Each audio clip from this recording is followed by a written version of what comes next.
Assalamualaikum warahmatullahi wabarakatuh. Innal hamdalillah nahmaduhu wa nasta'inuhu wa nastaghfiruh wa na'udzu billahi min shururi anfusina wa min sayyiati a'malina. Man yahdihillahu fala mudilla lahu wa man yudlil fala hadiya lahu. Ashhadu an la ilaha illallah wahdahu la syarika lahu. وأشهد أن محمدا عبده ورسوله يا أيها الذين آمنوا اتقوا الله حق تقاته ولا تموتن إلا وأنتم مسلمون يا أيها الناس اتقوا ربكم الذي خلقكم من نفس واحدة وخلق منها زوجها وبث منهما رجالا كثيرا ونساء واتقوا الله الذي تساءلون به والأرحام إن الله كان عليكم رقيبا يا أيها الذين آمنوا اتقوا الله وقولوا قولا سديدا يصلح لكم أعمالكم ويغفر لكم ذنوبكم ومن يطع الله ورسوله فقد فاز فوزا عظيما أما بعد فإن أصدق الحديث كتاب الله وخير الهدي هدي محمد صلى الله عليه وسلم وشر الأمور محدثاتها وكل محدثة بدعة وكل بدعة ضلالة وكل ضلالة في النار. أيها الإخوة بارك الله فيكم. Syukur kita kehadirat Allah Rabbul Alamin, Allah Ta'ala yang senantiasa memberikan kita rahmat dan nikmatnya, sehingga pagi ini insyaallah kita dapat lanjutkan dars kita dari daurah manhajiyah. Hakikat dari daurah ini adalah agar kita memahami jalan hidup dan cara kita beragama, agar kita selamat dalam kehidupan yang sementara di alam dunia ini. Kita hidup di akhir zaman, di mana masa kita adalah masa yang jauh dari baginda sallallahu alaihi wasallam. Tidak dekat lagi. Rasul sallallahu alaihi wasallam wafat 14 abad yang lalu.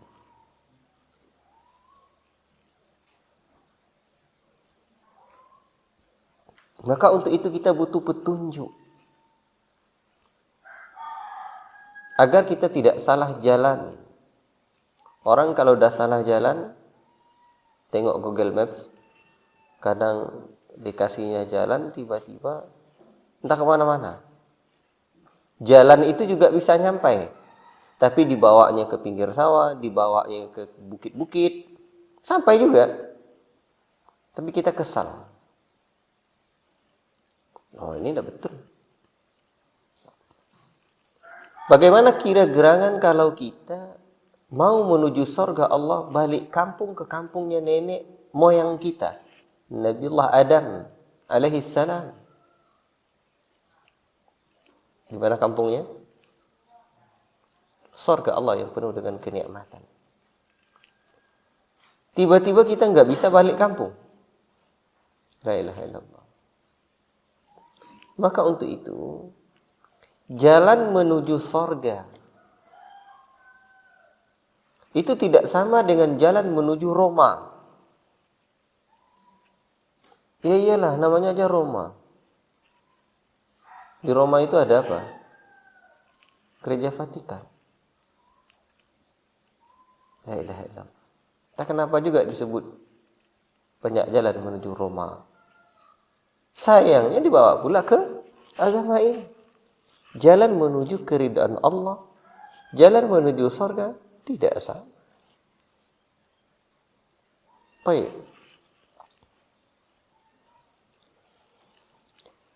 Siapakah yang bisa kita memberi petunjuk? Yang menciptakan diri kita dan alam jagat raya ini dengan segala sisi kehidupan yang ada di dunia ini. Siapakah huwallah? Allah sang khaliq, Rabbul alamin, Rabb semesta alam. Apa makna Rabb? Pencipta, atur, pemilih atau pengawas. Baik. Allah yang menciptakan kita tentu tahu yang terbaik untuk kita. Dan nilai yang ada di dunia ini hanya dua saja. Satu haqq, yang kedua batil. Tidak ada nilai yang ketiga. Apabila bercampur yang haqq dengan yang batil, maka jadi batil dia. Seperti perkataan Allah Rabbul Alamin. Makanya Allah Rabbul Alamin mengatakan, وَلَا تَلْبِسُ الْحَقَّ بِالْبَاطِلِ. Jangan campur adukkan yang hak dengan yang batil. Dan manakah yang haq? Al-haqqu min rabbika fala takunanna minal mumtarin. Yang haq adalah yang dari Rabbmu, maka jangan kamu termasuk orang-orang yang ragu. Baik. Maka untuk itu kita harus mengerti bagaimana petunjuk Allah. Baik di dalam Al-Quran atau di dalam As-Sunnah, petunjuk Nabi-Nya. Karena yang diucapkan oleh Nabi adalah petunjuk yang Allah Ta'ala sebutkan, وَمَا يَنْطِقُ عَنِ الْهَوَى إِنْ هُوَ إِلَّا وَحْيُوحَا. Tidak ada yang diucapkan oleh Nabi melainkan wahyu yang telah diwahyukan. Dalam urusan agama ini, Nabi dibimbing betul oleh Allah Rabbul Alamin. Maka untuk itulah Al-Imam Ibn Hazm dan dikuatkan oleh para muhaqqiqin ketika Allah Ta'ala berfirman, Inna nahnu nazzalna dzikra wa inna lahu lahafizun. Sesungguh kami yang menurunkan dzikra dan sungguh kami pula yang akan meliharanya. Dan makna dzikra di sini adalah Al-Quran dan hadis Nabi sallallahu alaihi wasallam. Tidaklah ada satu orang pun yang memasukkan hadis di negeri barat.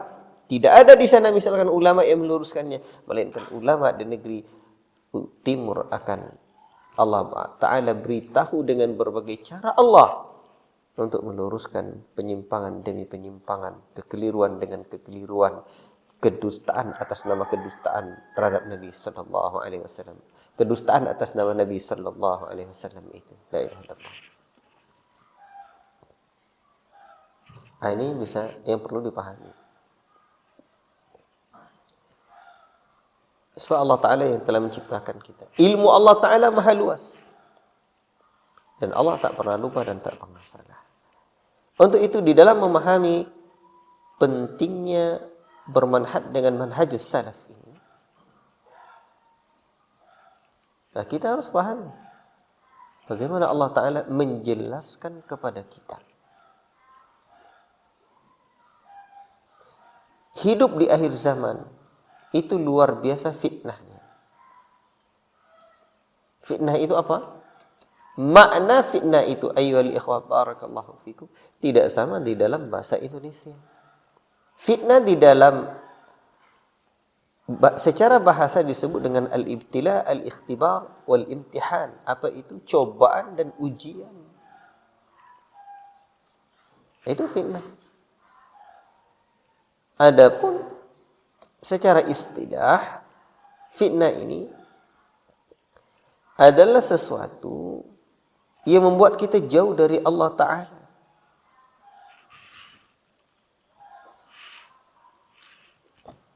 Yang menjauhkan kita dari Allah. Atau juga ada korelasinya dengan maknanya secara bahasa. Fitnah adalah ujian untuk menentukan mana mukmin yang jujur dalam keimanannya dan mana yang dusta sebagaimana Ketika seseorang diuji, maka akan tahu mana yang betul belajar ujian kan, mana yang betul yang hanya malas-malas. Baik. Dan ikhwati fillah barakallahu fikum, di dalam Al-Qur'anul Karim Allah Ta'ala sudah jelaskan kepada kita bahwa jangankan yang lain-lain, hidup dan mati kita ini kata Allah sudah menjadi ujian. Apa kata Allah Rabbul Alamin? Alladzi khalaqal mauta wal hayata liyabluwakum ayyukum ahsanu amala. Ialah Allah yang menjadikan mati dan hidup supaya agar Allah ingin menguji kalian. Siapa di antara kalian yang lebih baik amalannya? Dan apalagi orang-orang beriman ini. Orang-orang yang beriman ini hidupnya betul-betul diuji oleh Allah Subhanahu wa taala.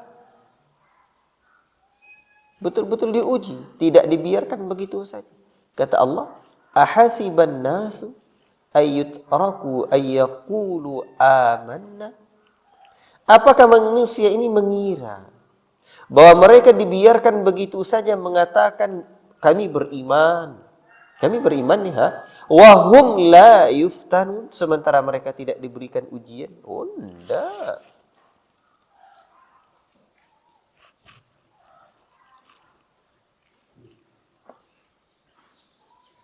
Dulu saya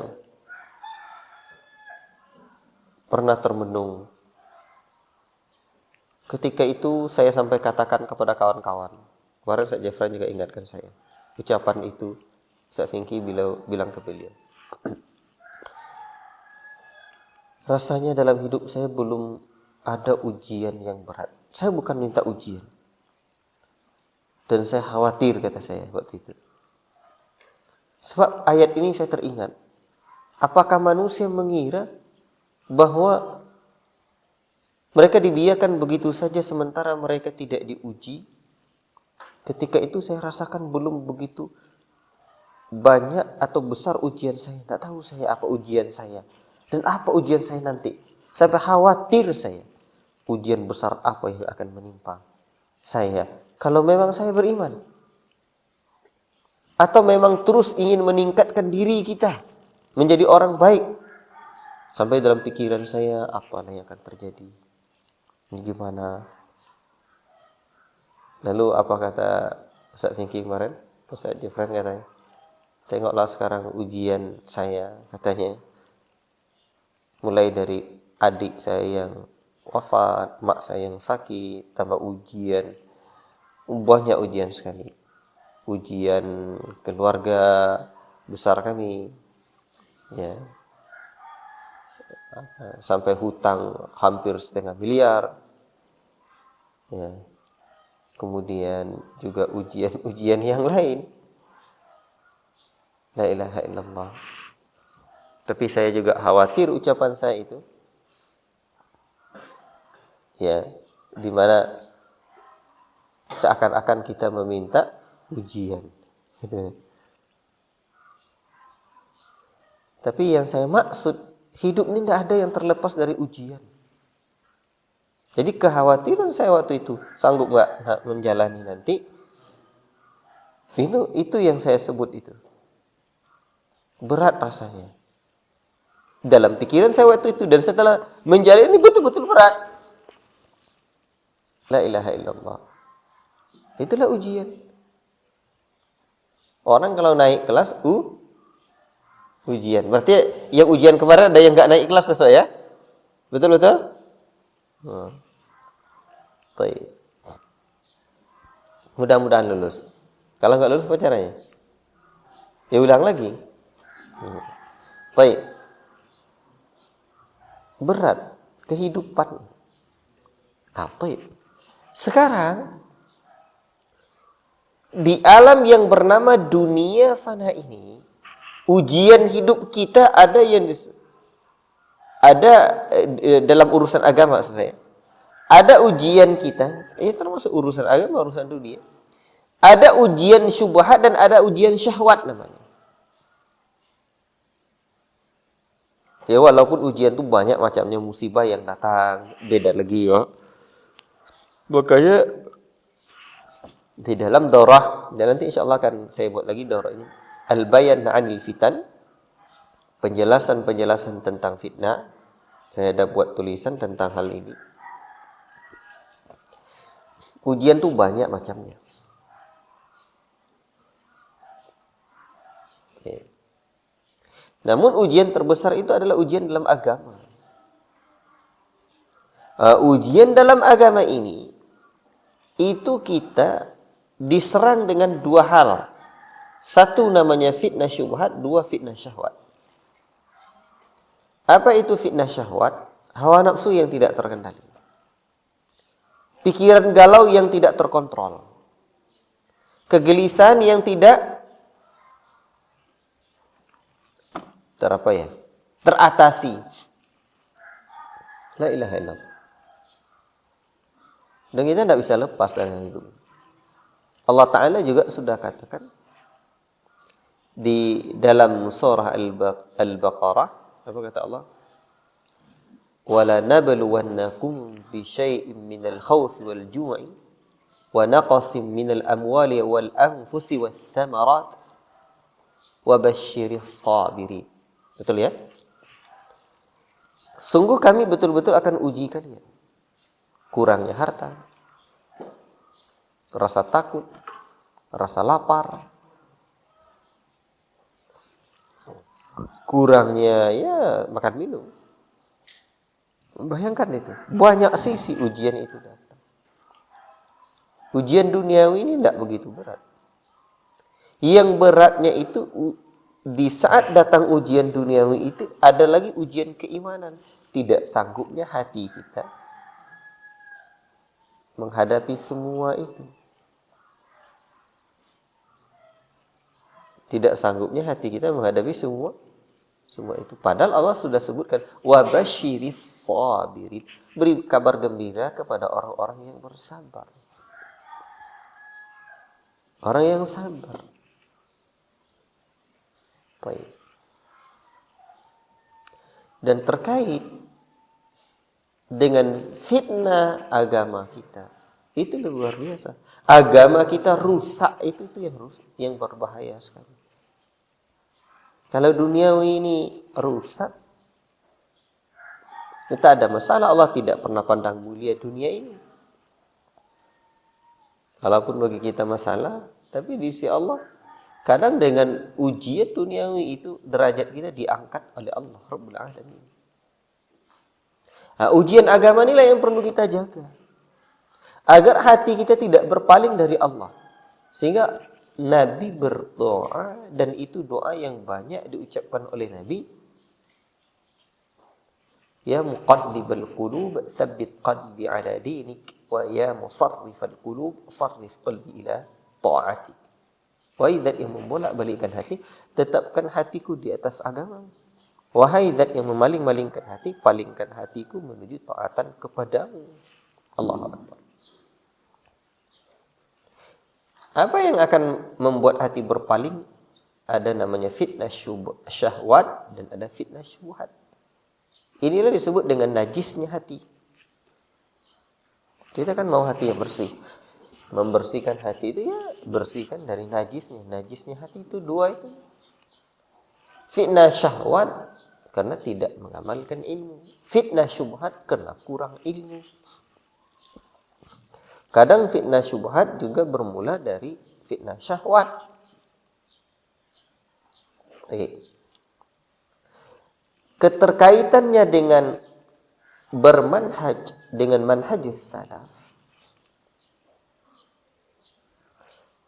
Allah Ta'ala kan sudah menuntunkan untuk beragama, beribadah, memiliki keyakinan dan metode di dalam beribadah kepada Allah Ta'ala itu.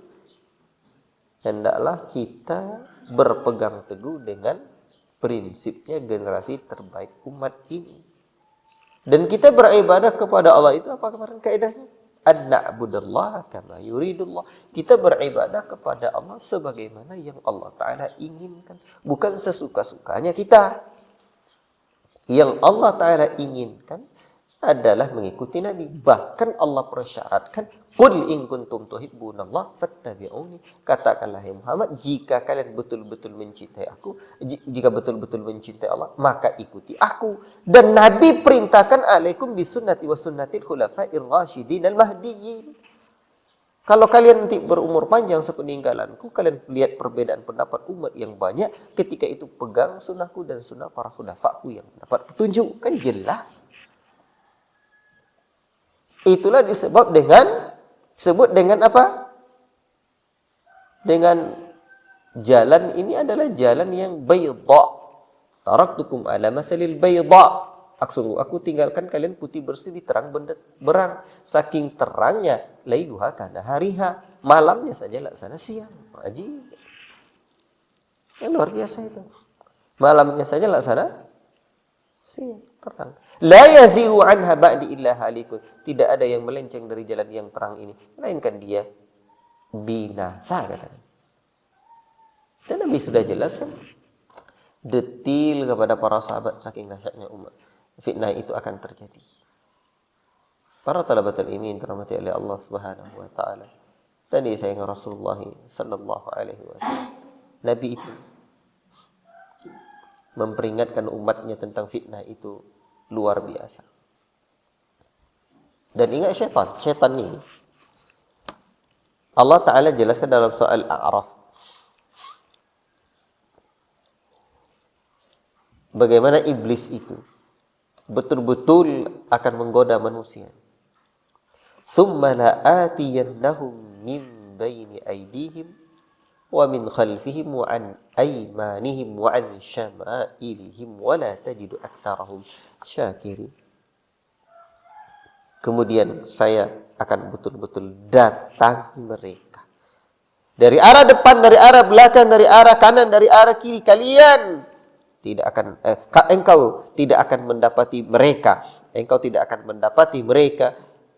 Kebanyakan mereka itu bersyukur. Sedikit.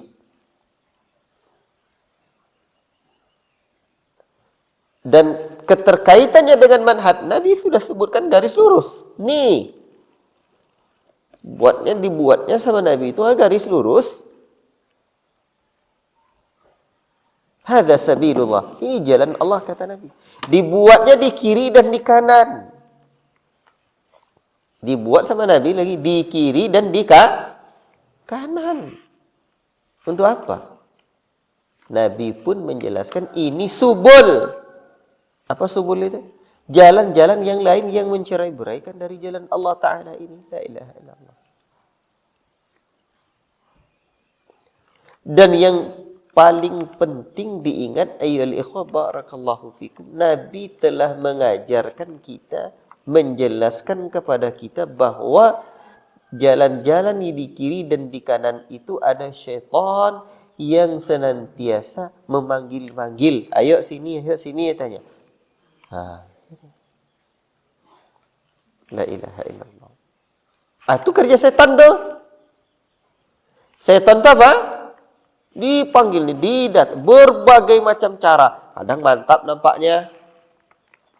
Ini ada jalannya tidak jalan Ahlus Sunnah wal Jamaah. Jalannya bukan jalan generasi salafus saleh.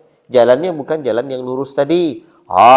Jelek aja nampaknya yang baik itu. Itu kerja setan. Karena ditipunya kita. Arah kiri, kanan, muka belakang. Ada berapa itu yang tidak disebutkan Allah Ta'ala? Kerja setan itu. 1 dari atas, 2 dari arah bawah. Dari arah atas, Allah Rabbul Alamin. Ar-Rahmanu 'alal 'arsy istawa. Dan dari arah bawah, ketika manusia ini bersujud sungkur kepada Allah Rabbul Alamin dalam ibadahnya, maka sungguh syaitan itu sungguh merana dia. Sungguh merana dia. Karena setan itu dulu disuruh sujud, iblis itu induk ongkang dia, raja dia, disuruh sujud, dia tak nak sujud. Akhirnya dia ketika manusia ini sujud, dia merana. La ilaha illallah. Baik. Untuk itu perlu hati-hati. Jalan yang jelas. Dan syaitan itu banyak menipu manusia. Menipu manusia ini minimal dengan 6 perkara. 1. Langkah-langkah syaitan itu. Pertama, dirumuskannya manusia ini agar manusia ini berbuat syirik namanya. Mempersekutukan Allah Rabbul Alamin. Yang kedua, lolos dia dijerumuskannya manusia ini agar berbuat bid'ah. Makanya para ulama kita senantiasa mengingatkan bahwa al-bid'atu ahabbu ilal iblis minal ma'siyah. Al-ma'siyatu yutabu anha wal bid'atu la yutabu anha. Bid'ah itu lebih disukai oleh iblis daripada berbuat maksiat begitu saja. Apa sebab? Orang yang berbuat maksiat mudah diharapkan taubatnya, tahu dia bahwa itu dosa. Orang yang berbuat riba tahu dia dosa, berbuat zina, berbuat perilaku yang tidak baik, tahu dia. Maka dia apa? Dia bisa diharapkan taubat. Mungkin dia menikah, mungkin dia bekerja di tempat yang halal, mungkin dia melepaskan diri dari segala dosanya.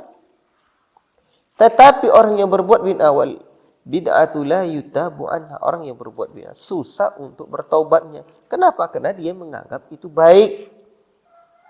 Karena tujuan mereka itu baik. Tapi tujuan yang baik saja tidak bisa kalau tidak tepat caranya. Baik. Ketiga, syaitan menyeru manusia untuk berbuat dosa besar.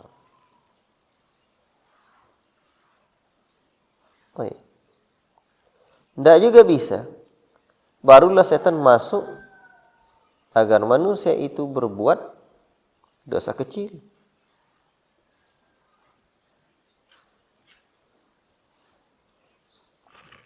Syirik, bid'ah, dosa besar, dosa kecil.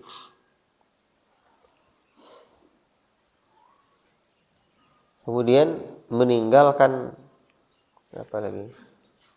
Siapa yang ingatkan saya? Ingat Ustaz? Ya, meninggalkan yang wajib dari yang sunnah. Ya.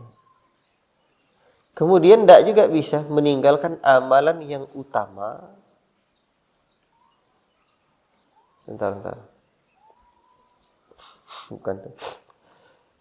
Berbuat syirik, meninggalkan bid'ah, meninggalkan berbuat dosa besar, kemudian mengerjakan sesuatu yang haram.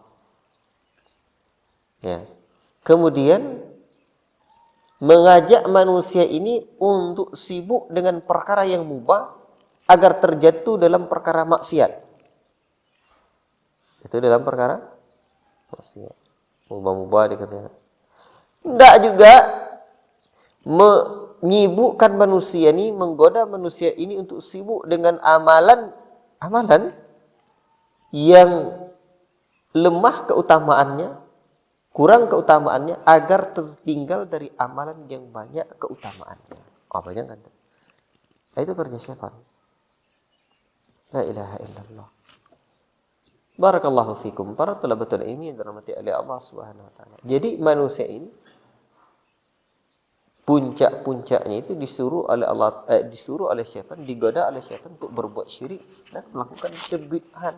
Apa itu kebid'ahan? Membuat cara baru dalam beragama atau membuat ide-ide baru dalam beragama. Dan orang yang berbuat bid'ah itu paling mudah kalau orang cerdas. Orang berbuat bid'ah itu paling mudah kalau orang cerdas. Makanya kalau orang cerdas tuh menuntut ilmu tuh mesti lebih kuat, mesti lebih banyak dari orang yang kurang-kurang sikit cerdasnya. Sebab orang kalau udah cerdas tapi kurang ilmunya yang diwariskan oleh Nabi, kurang ilmu agama ya. kurang ilmu hadisnya, kurang ilmu Qur'annya, kurang ilmu yang diwariskan oleh Nabi. Dia kreatif untuk berbuat bid'ah. Karena dia orang cerdas. Pikir-pikirannya, mantap nih tehnya. Banyak pula pengikutnya, pandai pula ngomong. Adalah itu. Apalagi kalau ada banyak pula uangnya, ada kacau lah.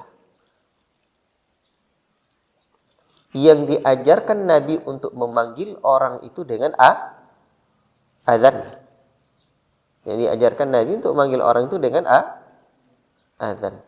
Mantap dia. Bagus pula suara. Ditambah lagi. Assalatu wassalamu alaik.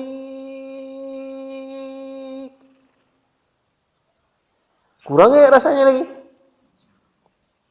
Ditambahnya lagi.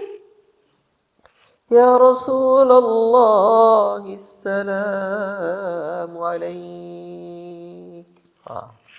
Udahlah. Nabi SAW meninggalkan kita putih berseri terang benderang. Kan jelas Nabi tidak pernah ajak untuk memanggil orang itu dengan panggilan yang seperti itu. Lalu dibilang lagi, tapi kan bukankah itu baik? Sekarang yang nyebut baik siapa? Yang bisa memandang bahwa itu baik itu siapa? Makanya Ibnu Mas'ud menyebutkan sebuah ungkapan yang menjadi kaidah dalam beragama, "Lau kana khairan lasabaquna ilaihi." Kalau sekiranya amalan itu baik, maka sungguh mereka para sahabat lebih dahuluan mengerjakannya dari kita. Makanya tanyakan aja, ini diketahui tidak amalan ini oleh Nabi atau oleh para sahabat? Kalau jawabannya tidak diketahui, terus kita ambil dari mana? Ambil dari mana? Kalau tidak jawab, tidak diketahui oleh Nabi, tidak dipahami, tidak diamalkan oleh para sahabat, agama ini sudah sempurna. Di mana Allah Rabbul Alamin menyebutkan, "Al-yawma akmaltu lakum wa atmamtu 'alaikum ni'mati wa raditu lakumul Islam dinan." Pada hari ini telah kusempurnakan untukmu agamamu dan telah aku ridhai Islam sebagai din bagimu. Di sini kan yang menyempurnakannya Allah, kalimatnya sempurna untuk kita. Tidak kita ambilkah yang sempurna itu? La ilaha illallah. Ini hadiah dari Allah Rabbul Alamin. Allah sempurnakan pula nikmatnya. Allahu Akbar. Makanya untuk itu jalannya Ahlussunnah adalah senantiasa berlapang dada, senang, bahagia ketika mengamalkan sunnah dari Nabi Sallallahu Alaihi Wasallam. Mereka mencukupkan diri dengan sunnah itu sendiri. Ahlussunnah disebut dengan Ahlussunnah karena memang mengamalkan sunnah, bukan membuat bid'ah. Para talabatul ilmi dirahmati oleh Allah Subhanahu wa taala dan isinya Rasulullah sallallahu alaihi wasallam. Inilah di antara sisi-sisi ilmiah. Wajibnya kita berpegang teguh dengan manhaj salaf. Baik. Para talabatul ilmi yang dirahmati oleh Allah Rabbul Alamin, hidup ini hanya sekali. Ada hidup dua kali, betul enggak? Ada enggak hidup dua kali? Kan orang sebut hidup ini dua kali. Kalau orang Buddha sebut banyak kali. Atau orang-orang apa ya? Yang meyakini bahwa ketika dia mati, nanti akan dibalasnya dendam dia di kehidupan dia yang berikutnya. Orang sini juga ada dulu berkeyakinan seperti itu. Tapi ketika dia mati terus hidup lagi, nanti dia menjelma jadi binatang buas. Jadi harimau lah, jadi ini begitu. Itu bukan keyakinan diajar Nabi. Keyakinan diajar oleh Nabi. Allah Rabbul Alamin berfirman. Apa kata Allah? Kaifa takfuruna billahi wa kuntum amwatan fa ahyakum tsumma yumitukum tsumma yuhyikum tsumma ilaihi turja'un. Betul ayatnya tuh.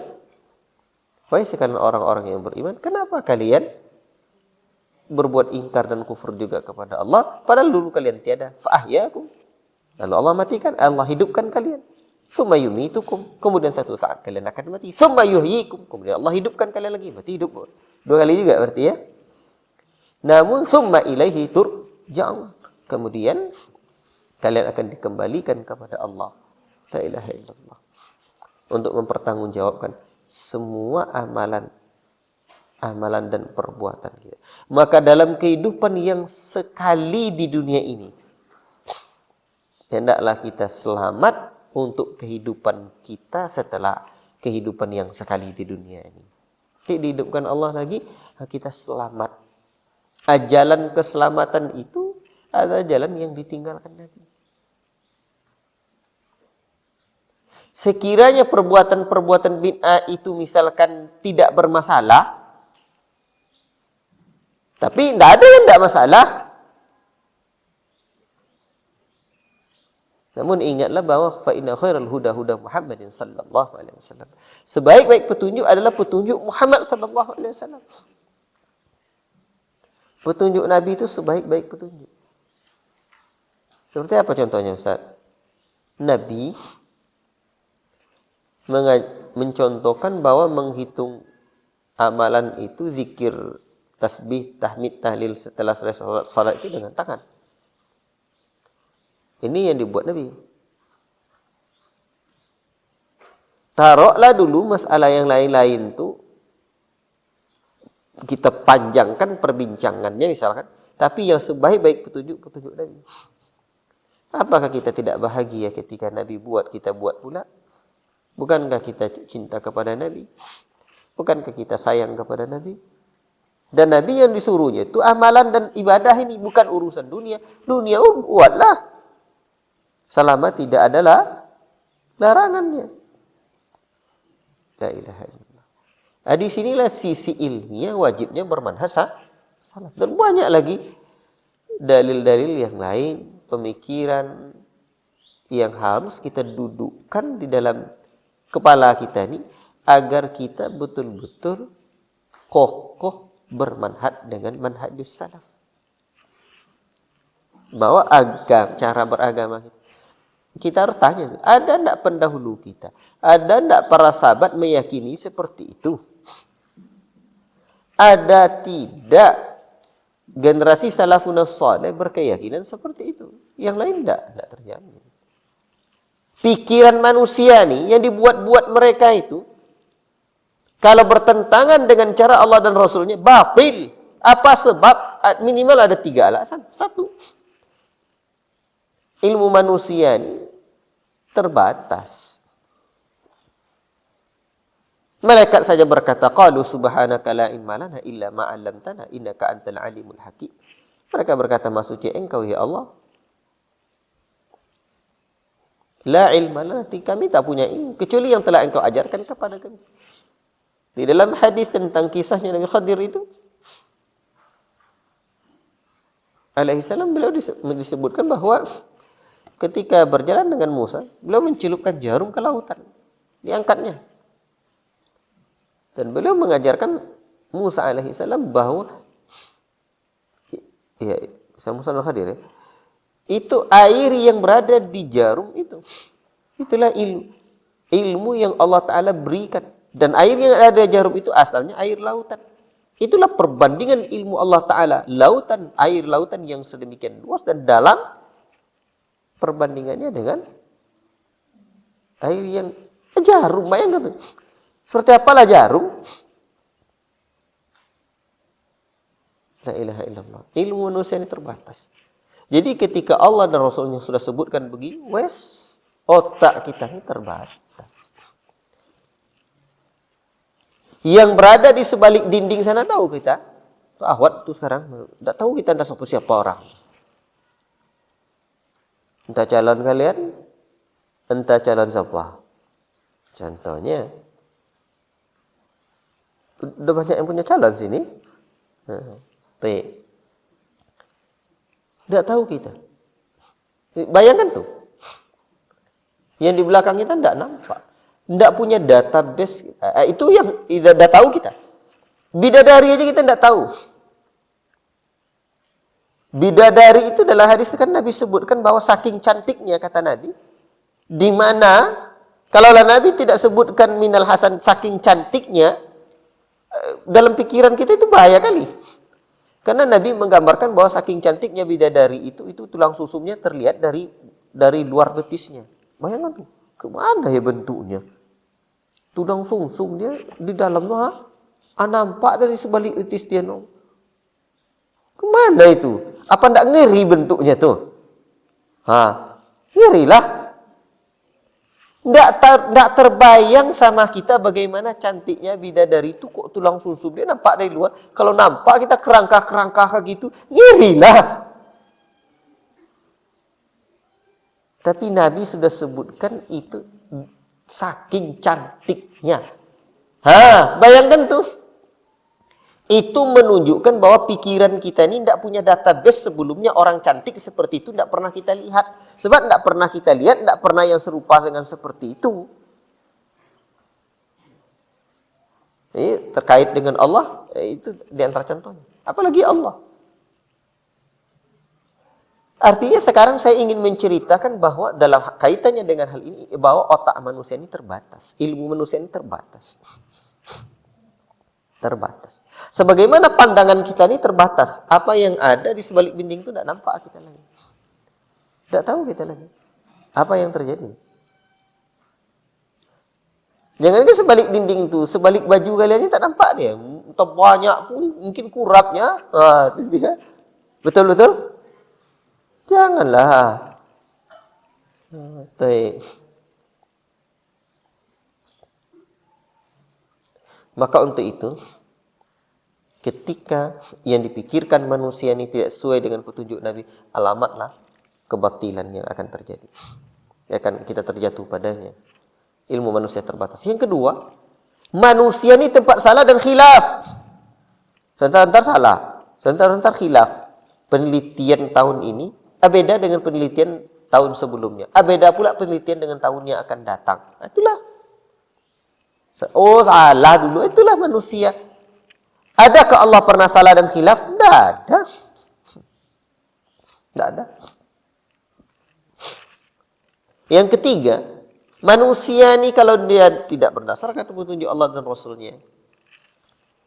Manusia ini kalau jauh-jauh dari Allah, syaitanlah yang menguasai dirinya. Akan bahaya itu. Makanya bermanhaj dengan manhaj salaf adalah sebuah kemestian. Sebab ini jalan yang Allah Ta'ala dan Rasul suruh selesai. Apa payah-payah? Sami'na wa ata'na. Kami dengar dan kami patuhi, bukan sami'na wa afkarna. Kami dengar, pikir-pikir dulu ya. Tidak. Baik. Tapi Ustaz, kalau kita bermanhaj dengan manhaj salaf ini kan manhaj kuno itu ya Ustaz. Kuno bapakmu. Bapakmu yang kuno.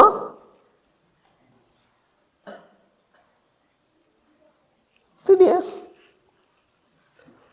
Karena bapak kita kurang ilmu. Sehingga ketika Allah menyebutkan tentang orang-orang yang taklid buta, battabi'na ma alfaina alaihi aba'ana. Kami hanya mengikuti apa yang dibuat oleh bapak-bapak kami. Nenek moyang kami. Kan Allah Ta'ala sebut walau kanu aba'ahum la ya'lamun. Walaupun bapak-bapak mereka itu tidak mengetahui. Tidak tahu dia bapak dia. Itu dia. Bapak dia rupanya yang tidak tahu dikiranya yang kuno itu kalau mengikuti generasi salafun salih. La ilaha illallah. Baik. Para talabatul ilmi dirahmati oleh Allah Rabbul Alamin. Jadi mengikuti manhaj salaf itu bukan membuat kita terkebelakang. Sebab mengikuti manhaj salaf ini itu kita dalam masalah urusan agama. Adapun dalam urusan dunia justru manhaj salaf mengikuti perkembangan zaman. Makanya ada asalah dan ada muasarah.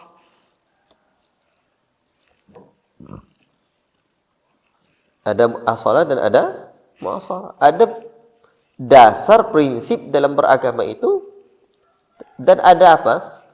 Ada perkembangan zaman. Nah, kalau perkembangan zaman ini itu kaitannya dengan apa? Kaitannya dengan perkara duniawi. Kuntum a'lamu bi umuri dunyakum, kata Nabi. Kalian lebih tahu urusan dunia kalian. Baik. Jadi